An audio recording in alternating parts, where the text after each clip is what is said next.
Adam's sad because he's a frog. And also he drives a van. Nobody is going to get that.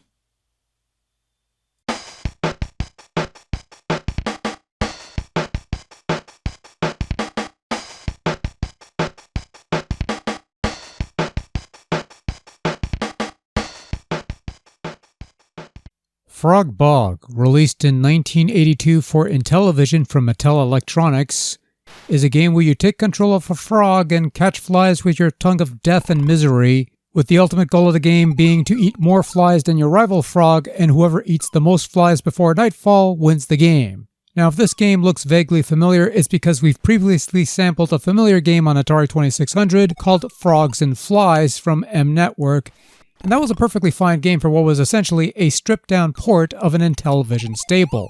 So naturally, you would assume the Intellivision original would provide the superior experience. After all, it looks and sounds nicer, and you have the option to play either daytime or nighttime stages, which the Atari release didn't even give you that option. Basically, nighttime is the same as daytime, except the flies are obscured in darkness and only occasionally light up to provide a general sense of their whereabouts.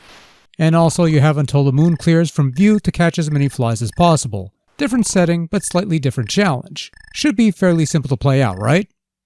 Well, as is often the case with these Intellivision games that get the Atari treatment, Frog Bog is another example of an Intellivision game that actually benefited from being simplified for the less sophisticated Atari VCS console. Because controlling your frog in this version was something of a struggle for something so simple in nature. The general idea is that you use the disc to control your jumps and the side buttons to lash out your tongue in order to attempt to catch the flies, and it doesn't quite work out for some reason.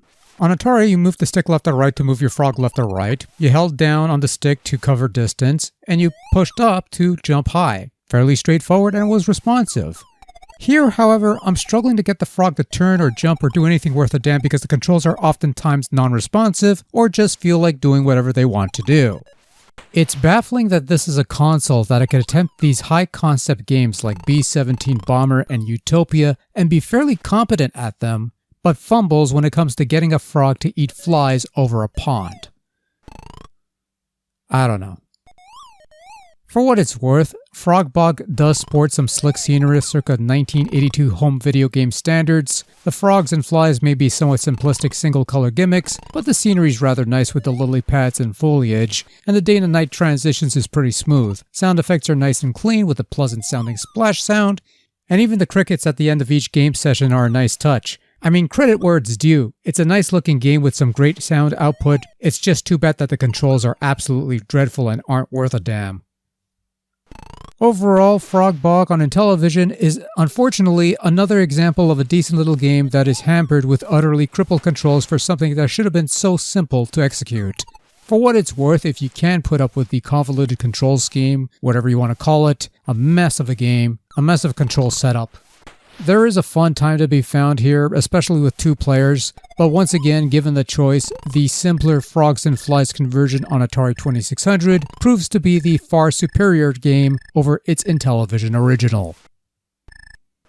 Oh well, another one bites the dust.